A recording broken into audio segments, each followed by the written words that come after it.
When DJI released the Osmo Action 6, a lot of people said it had open gate recording, and it was one of the reasons why many creators bought the camera. But if you actually look at DJI's website, they never say this camera has open gate. What they say is that it has a feature called 4K custom mode, which records the camera's full 1/1 square sensor, so you can crop your footage horizontally or vertically later on in the edit. Well, how does 4K custom mode compare to true open gate?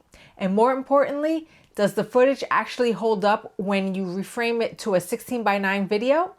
To test this out, I got my hands on the DJI Osmo Action 6 and met up with my friend Basil, who owns a Panasonic S5IIX that can shoot in open gate. We went to Key Biscayne to film the Cape Florida lighthouse so we could compare DJI's 4K custom mode to open gate and see how the Action 6 footage holds up when reframed. If you want to understand how open gate recording actually works, I made a full video explaining it, which I'll link in the description. So let's take a look at the footage to see how they compare. We try to keep the shots the same, so the only difference would be how each camera records in its open gate setting.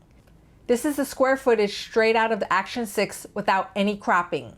One thing to note, I actually forgot to turn on the warp in the camera before recording, so you may see a bit of that curvature in the Action 6 footage. If you're planning to shoot this in 4K custom mode, I recommend turning the warp on in the camera's FOV settings so you don't have to fix it later in post. There's one important thing to point out. The open gate footage from the Panasonic camera was shot in 6K, so to make it more comparable to the DJI footage, I downscaled it to 4K.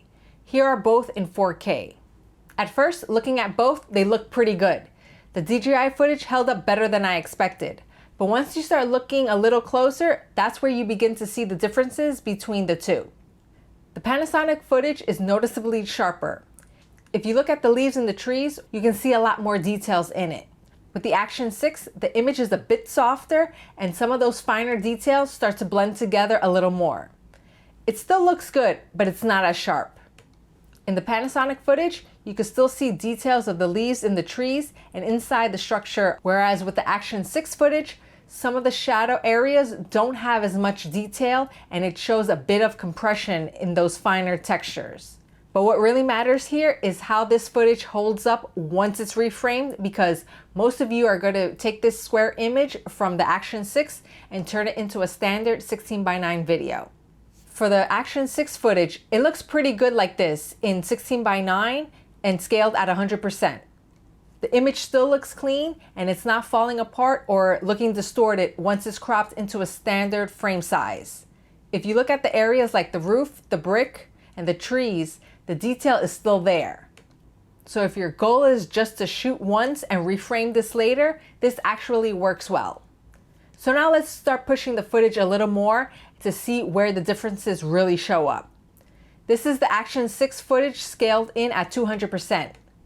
At this point, it still holds up pretty well. You do start to lose some of that fine detail, especially in the areas like the roof shingles and the brick wall, but overall, it's still usable. If you're creating content for social media or not scaling in too much, this is still a workable image. Now compare that to the Panasonic footage at the same scale. You can see it's noticeably sharper. The details in the shingles, the wood, and the brick all hold together much better, and the image just looks cleaner overall.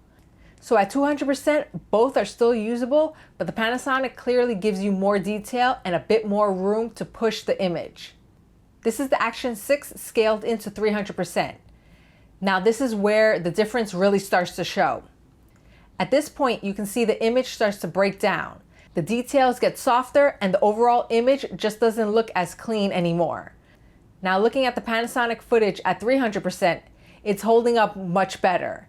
You're definitely losing some detail, but the image is still much sharper and more defined compared to the Action 6. So after testing this side by side, DJI's custom mode isn't really open gate, but it does give you a similar kind of flexibility, just with more limitations once you start pushing the footage. You can reframe it into 16:9 or vertical formats and it still looks clean and usable. But once you start zooming in or cropping more aggressively, that's where you can't push it too far or else the image starts to fall apart. So the real difference here isn't just about recording the full sensor, it's about how far you can push the image before it falls apart. And that's where true OpenGate still has the advantage. A big thanks goes out to my friend Basil for bringing his Panasonic camera so I could run this comparison. Basil runs a channel called Lighthouse and Architecture where he shares the stories behind the different lighthouses and the architecture of the places he visits. I'll link his channel below if you want to check it out. And if you've used the Osmo Action 6, I'm curious what you think about the 4K custom mode. Let me know in the comments. And if you found this comparison helpful, make sure to give the video a like because that really helps the video reach more people. And if you want to see more videos like this, consider subscribing to my channel. It really helps the channel grow. Thanks for watching, and I'll see you in the next one.